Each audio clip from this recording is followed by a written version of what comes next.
सभी शिक्षक साथियों को मेरा नमस्कार। साथियों, हमारे इस YouTube चैनल पर आप सभी लोगों का स्वागत है। जैसा कि आप लोगों को पता है, 1 जनवरी 2021 से 31 मार्च 2021 तक आप लोगों को 25 प्रशिक्षण करने हैं। तो इसी क्रम में आज हम लोग कोर्स नंबर 18 जिसका नाम है जोड़ और घटा, इस कोर्स में भाग 5 में आए हुए प्रश्नों के उत्तर को जानेंगे। और दोस्तों, अभी तक आपने इस वीडियो के भाग 1 से लेकर भाग 4 तक को नहीं देखा है तो आप हमारे चैनल की प्लेलिस्ट पर जाकर देख सकते हैं। और यदि आप हमारे YouTube चैनल पर पहली बार विजिट कर रहे हैं तो हमारे चैनल को सब्सक्राइब कर लीजिए, क्योंकि आपको हमारे चैनल के माध्यम से टीचर्स और दीक्षा ऐप से संबंधित इसी तरह के वीडियोज मिलते रहेंगे। और यदि आप हमारे व्हाट्सएप ग्रुप से जुड़ना चाहते हैं तो आप हमारे वीडियो के डिस्क्रिप्शन बॉक्स में दिए गए लिंक पर क्लिक करके आप हमारे व्हाट्सएप ग्रुप से ज्वाइन हो सकते हैं। तो दोस्तों, आप इस कोर्स को QR कोड के जरिए ज्वाइन कर सकते हैं। आपको अपनी दीक्षा ऐप को ओपन करना है और वहां पर सर्च करना है QR कोड S6Z1B7 और इस कोर्स का नाम है जोड़ और घटा। तो दोस्तों, सबसे पहले देख लेते हैं जोड़ घटा आकलन। अपनी समझ की इसमें जांच करना है, जिसमें पहला प्रश्न है, जकीरा जी कक्षा 1 में जमा घटा शुरू करने से पहले कुछ गतिविधियों के जरिए जांचती हैं कि बच्चे जोड़ घटा सीखने के लिए तैयार हैं या नहीं। इसके लिए वह बच्चों को अलग अलग चीज़ों से, जैसे डंडियां, कंकड़, ब्लॉक्स, कंचे, पेंसिलें आदि से 10 तक की संख्या बनाने को बोलती हैं। साथ ही वह बच्चों से ये भी बताने को कहती हैं कि 5 पेंसिलें होने के लिए 2 पेंसिलों में कितनी पेंसिलें और उठाकर जोड़नी पड़ेंगी, या 5 पेंसिलों में से कितनी पेंसिलें कम करने से हमारे पास 2 पेंसिलें रह जाएंगी। आपके अनुसार जकीरा जी बच्चों में किस किस समझ को जांचना चाहती हैं? सही विकल्प का चुनाव करें। आपके सामने 4 विकल्प दिए गए हैं, जिसमें पहला विकल्प है 20 तक गिनती कर पाना, दूसरा है संख्या में शामिल इकाई और दहाई को पहचान पाना, तीसरा है चीज़ों को सही से गिन पाना, और चौथा विकल्प दिया गया है छोटी संख्याओं के साथ जोड़ घटा कर पाना। तो दोस्तों, इस प्रश्न में आपके ऑप्शंस नंबर फर्स्ट, थर्ड और फोर्थ सही हो जाएंगे।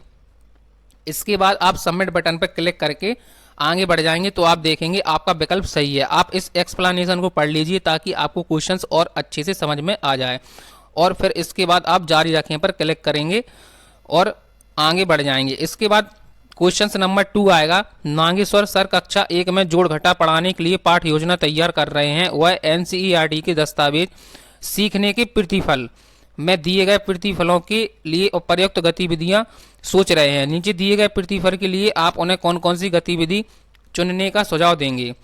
आप सही विकल्प का चुनाव करें। प्रतिफल 9 तक की संख्याओं के लिए रोजमर्रा में जोड़ और घटा के सवाल कर पाना। अब आपके सामने 4 ऑप्शन हैं, जिसमें पहला ऑप्शन दिया गया है, कार्यपत्रिका में संख्याओं को खिलौनों की आकृति के बीच में लिखकर जमा घटा के सवाल हल करने के लिए देना। 1 महीने तक रोज कक्षा में जमा घटा के एक ही जैसे कम से कम एक सवाल हल करने के लिए देना। और तीसरा ऑप्शन है, बच्चों को गृहकार्य में रोज एक जैसे जमा घटा के कुछ सवाल घर पर हल करने के लिए कहना। और चौथा ऑप्शन दिया गया है, बच्चों की असल जिंदगी से जुड़ी परिस्थितियों में उन्हें जोड़ घटा हल करने के लिए अवसर देना। तो दोस्तों, इस प्रश्न में आपका ऑप्शन नंबर 4 राइट हो जाएगा। ऑप्शन नंबर 4 पर क्लिक करके आप सबमिट कर दीजिए और आगे बढ़ जाइए तो आप देखेंगे आपका विकल्प सही है। आप इस एक्सप्लेनेशन को पढ़ लीजिए और जारी रखें पर क्लिक करके आप आगे बढ़ जाएंगे। इसके बाद क्वेश्चन नंबर 3 आएगा, जिसका जी कक्षा 1 में चिन्हों का इस्तेमाल करते हुए लिखित जोड़ जैसे 4 जमा 5 बराबर 9 बनाना सिखाना शुरू करने के लिए पहले बच्चों को चीज़ों का इस्तेमाल करते हुए जमा करने के साथ साथ हो रहे जमा को शब्दों में सुनने और बोलने को अहम मानती हैं। इसके लिए वह खुद बोलकर बच्चों को कुछ अनुभव देती हैं। आपके अनुसार नीचे दिए गए विकल्पों में से शुरुआत में जमा की प्रक्रिया को बोलकर बताने का तरीका सही, मतलब क्या तरीका सही रहेगा? तो 4 ऑप्शन हैं आपके सामने, जिसमें पहला ऑप्शन दिया गया है, हमारे पास 3 कंचे थे, मुझे और 2 कंचे मिल गए, तो 3 कंचे और 2 कंचे मिलकर हुए 5 कंचे। दूसरा ऑप्शन दिया गया है, मैं अभी 3 पर थी, 5 पर पहुंचने के लिए मुझे 2 और चाहिए। तीसरा ऑप्शन है 3 और 2 हुए 5, और चौथा ऑप्शन दिया गया है 3 जमा 2 बराबर 5।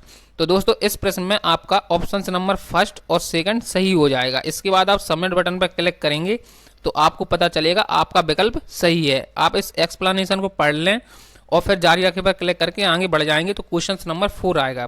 क्वेश्चन नंबर 4 है, प्रदीप जी ने अपनी कक्षा में जमा घटा कराने के लिए बच्चों को कंकड़ों के साथ काम कराया। बच्चे जब सही सही जवाब देने लग गए तो उन्होंने बच्चों को कॉपी में जमा घटा के बहुत से सवाल अभ्यास करने के लिए दिए। बहुत से बच्चों ने बहुत से सवालों के जवाब गलत दिए। प्रदीप जी ने उनको वही सवाल जब कंकड़ों के साथ करने को कहा तो बच्चे सही जवाब बता रहे थे। प्रदीप जी हैरान थे कि ऐसा क्यों हो रहा है। आपके अनुसार नीचे दिए गए कौन से सुझाव प्रदीप जी की इस समस्या को सुलझाने में मदद कर सकते हैं। तो आपके सामने 4 ऑप्शन हैं, जिसमें पहला ऑप्शन दिया गया है बच्चों को अलग अलग ठोस चीजों के साथ जमा घटा करने के अनुभव दें, जैसे ब्लॉक्स, कंचे, डंडियां, रबड़, बटन, गणित माला आदि। और फिर दूसरा है बच्चों को ठोस चीजों से पहले कॉपी में सवाल देकर अभ्यास कराएं ताकि उनकी निपुणता सीधा लिखित चिन्हों और सवालों के साथ हो। तीसरा है बच्चों को आकर्षक कार्यपत्रिकाओं में सवाल बनाकर दें जिसमें सवाल किसी कार्टून या मजेदार आकृतियां बनी हो ताकि बच्चे का ध्यान भटके नहीं। और चौथा ऑप्शन दिया गया बच्चों को ठोस चीजें के बाद चित्रों के इस्तेमाल से जमा घटा करने दें और कॉपी में काम करती हो उन्हें ठोस चीजों, चित्रों या संख्या रेखा की मदद लेने दें। तो दोस्तों इस प्रश्न में आपका ऑप्शन नंबर फर्स्ट और ऑप्शन नंबर 4 सही है। तो आप इसके बाद सबमिट पर क्लिक करेंगे तो आपको पता चलेगा आपका विकल्प सही है। आप इस एक्सप्लेनेशन को पढ़ लेंगे अच्छे से और फिर जारी रखें पर क्लिक करेंगे और आगे बढ़ जाएंगे। इसके बाद क्वेश्चन नंबर 5 आएगा। जकीरा जी कक्षा में संख्याओं की समझ पर काम करते समय उसके साथ साथ संख्या से जुड़ी जमा घटा की समझ पर भी काम करती हैं, जैसे 12 को 10 और 2, 5 और 5 जमा 2 या 15 से 3 कम, 2 से 8 कम की तरह देख पाना। आपके अनुसार जकीरा जी ऐसा क्यों करती होंगी। तो 4 ऑप्शन हैं, जिसमें पहला ऑप्शन दिया गया है एक साथ गणित के 2 पाठों पर जल्दी काम हो जाएगा और अभ्यास के लिए समय बच जाएगा। इस तरह बच्चे संख्याओं के बीच के रिश्ते और उनकी मात्रा को गहराई से समझ पाएंगे। तीसरा विकल्प है आगे चलकर स्थानीय मान में बच्चे संख्याओं को दहाई और इकाई के जोड़ की तरह आसानी से समझ पाएंगे। और चौथा ऑप्शन दिया गया है इस तरह बच्चों को 5, 10 और 20 को ढांचों की तरह इस्तेमाल करने और बड़ी संख्याओं में फेरबदल करते हुए जोड़ घटा करने में आसानी होगी। तो इस प्रश्न में आपके ऑप्शंस नंबर 2 और 4 सही हो जाएंगे। इसके बाद आप सबमिट करेंगे तो आपको पता चलेगा आपका विकल्प सही है। आप इस एक्सप्लेनेशन को अच्छे से पढ़ लेंगे और जारी रखिए पर क्लिक करके आगे बढ़ जाएंगे। इसके बाद क्वेश्चन नंबर 6 आएगा। 5 और 4 को जमा करते हुए अब्दुल ने 5 के आगे 4 और गिने, वहीं रीना ने शुरू से गिनती करते हुए जमा किया। अब्दुल 5 और 6, 7, 8, 9, रीना 1, 2, 3, 4, 5, इसमें 1, 2, 3, 4 और जोड़े तो हो गए 1, 2, 3, 4, 5, 6, 7, 8, 9। आपके अनुसार अब्दुल और रीना में किसका तरीका सही था और क्यों। तो पहला ऑप्शन है इसमें रीना का, उसने सारी चीज़ों को गिना था लेकिन अब्दुल ने सारी चीज़ों को नहीं गिना। दूसरा है अब्दुल का, क्योंकि उसका तरीका छोटा था और सबसे जल्दी जवाब निकल पाया, शुरू से गिनने की जरूरत नहीं थी। और तीसरा ऑप्शन दिया गया है दोनों का तरीका सही था क्योंकि दोनों का जवाब आखिर में तो था सही, कैसे निकाला क्या फ़र्क पड़ता है। और चौथा ऑप्शन से दोनों का तरीका सही था क्योंकि रीना कुछ समय बाद अपने तरीकों को आत्मसात करके अब्दुल के तरीके पर पहुंचेगी। तो दोस्तों इसमें आपका ऑप्शन नंबर 4 सबसे सटीक रहेगा। ऑप्शन नंबर 4 पर क्लिक करके आप सबमिट कर देंगे तो आपको पता चलेगा आपका ऑप्शन सही है। आप इस एक्सप्लेनेशन को पढ़ लेंगे और जारी रखे पर क्लिक करके आगे बढ़ जाएंगे। इसके बाद क्वेश्चन नंबर 7 आएगा। नागेश्वर सर अपनी कक्षा में जमा घटा के अलग अलग तरह के सवालों को शामिल करना चाहते हैं। नीचे दिए गए सवालों के सामने उसके सही प्रकार को ड्रैग करके नागेश्वर सर को सवाल चुनने में मदद करें। तो दोस्तों आपके सामने ये 4 सवाल हैं, आप इनको पढ़ लेंगे और आपको इन खाली डिब्बों में इनको ड्रैग करके डालना है। ड्रैग का मतलब होता है आप इसको उंगली से उठाएंगे और इधर इस डिब्बे में छोड़ देंगे। तो दोस्तों आपके सामने आप देख सकते हैं एक साथ जोड़ना, अलग करना या तोड़ना, एक मात्रा में जोड़ना, एक मात्रा से निकालना। तो दोस्तों आप इन सबको इस तरीके से ड्रैग कर देंगे। पहले डिब्बे में एक मात्रा में जोड़ना, फिर दूसरे डिब्बे में एक मात्रा से निकालना, तीसरे में एक साथ जोड़ना और चौथे में अलग करना या तोड़ना। इस प्रकार से ड्रैग करके आप सबमिट कर देंगे तो आप देखेंगे आपका विकल्प सही है और आप इसको पढ़ लेंगे और जारी रखें पर क्लिक करके आगे बढ़ जाएंगे। इसके बाद क्वेश्चन नंबर 8 आएगा। फरीदा जी अपनी कक्षा में संख्या रेखा पर जमा घटा के सवालों के लिए काफी खेल खिलाती हैं। जैसे एक बच्चे ने 4 कदम के बराबर की कूंद लगाई और वह 6 कदम आगे चला, वह कौन सी कदम संख्या पर पहुंचेगा? अब वो 3 कदम उल्टा चलकर वापस आ गया, अब वह कहाँ पहुंचेगा? आपके अनुसार संख्या रेखा पर जोड़ घटा करने से क्या क्या फायदा होगा? 4 ऑप्शंस दिए गए हैं, जिसमें पहला ऑप्शन है संख्या रेखा पर यह समझना आसान होता है कि जब संख्याएं जमा होती हैं तो हम संख्या रेखा पर दाईं ओर जाते हैं और घटा करने पर हम बाईं ओर जाते हैं। दूसरा है संख्या रेखा पर जोड़ घटा का अभ्यास करने से एक मौजूदा संख्या से आगे और पीछे गिनना काफी आसान हो जाता है। और तीसरा ऑप्शन दिया गया है संख्या रेखा बच्चों को मौका देती है कि वह संख्या को अलग अलग तरीकों से तोड़कर जोड़ व घटा कर पाएं, जैसे 5 से आगे 6 गिनने के लिए 2-2 छोड़कर 2-4-6 गिनना। और चौथा ऑप्शन दिया गया है संख्या रेखा पर जोड़ घटा दिखाना बड़ी कक्षाओं की अवधारणाओं को समझने के लिए जरूरी होता है। तो दोस्तों इसमें आपके विकल्प नंबर फर्स्ट, सेकंड और थर्ड सही हो जाएंगे। इसके बाद आप सबमिट करेंगे तो पता चलेगा आपका विकल्प सही है। आप इसको पढ़ लेंगे और जारी रखें पर क्लिक करके आगे बढ़ जाएंगे। इसके बाद क्वेश्चन नंबर 9 आएगा।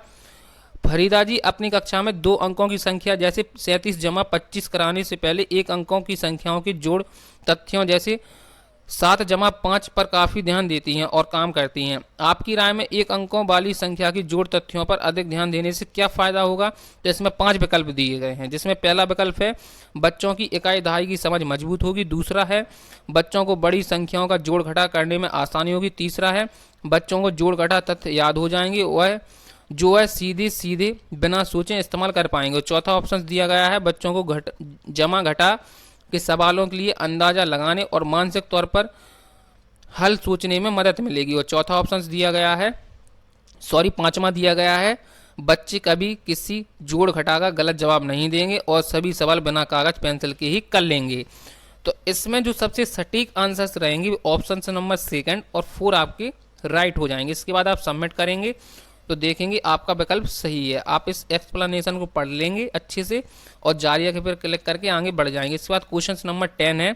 फरीदा जी बच्चों को 2 अंकों की जमा घटा के लिए सीधे सीधे हासिल और उधार के मानक तरीकों को न सिखाकर पहले अपने अपने तरीकों से जवाब सोचने और ढूंढने के काफ़ी मौके देती हैं। आपके अनुसार सीधा सीधा मानक तरीका न सिखाकर अपने खुद के तरीकों से जवाब ढूंढने से क्या फ़ायदा होगा? तो 4 ऑप्शंस हैं, आप इन 4 ऑप्शंस को अच्छे से पढ़ लीजिए और इस प्रश्न में जो आपके राइट ऑप्शंस हो जाएंगे वो ऑप्शंस नंबर 2 और 3 आपके सही हो जाएंगे। ऑप्शन नंबर 2 क्या है? वह बिना हासिल या उधार की प्रक्रिया में उलझी 2 अंकों की संख्या में शामिल जोड़ घटा की प्रक्रिया के साथ बेहतर रिश्ता बना पाएंगे, ये सही हो जाएगा। और तीसरा ऑप्शन है बच्चे खुद के तरीकों का इस्तेमाल करने से उन्हें मानक तरीकों में शामिल जोड़ घटा की प्रक्रिया को समझने में मदद मिलेगी। तो आपका ये वाला भी ऑप्शन सही हो जाएगा। इसके बाद आप सबमिट करेंगे तो देखेंगे आपका विकल्प सही है और आप इसको पढ़ लेंगे और जारी रखें पर क्लिक करेंगे तो आपका ये वाला कोर्स कंप्लीट हो जाएगा। तो दोस्तों ये था कोर्स नंबर 18 जिसका नाम था जोड़ और घटा। इसमें हमने भाग 5 में आए हुए 10 प्रश्नों के उत्तर को देखा। तो दोस्तों यदि आप हमारे YouTube चैनल पर पहली बार विजिट कर रहे हैं तो हमारे चैनल को सब्सक्राइब कर लीजिए, क्योंकि हमारे चैनल के माध्यम से आपको टीचर्स और दीक्षा ऐप से संबंधित इसी तरह के वीडियोज मिलते रहेंगे। और यदि आप हमारे शिक्षक व्हाट्सएप ग्रुप से जुड़ना चाहते हैं तो आपको वीडियो के डिस्क्रिप्शन बॉक्स में उसका लिंक दिया गया है, आप वहाँ से जाकर उस ग्रुप से जुड़ सकते हैं। Thank you.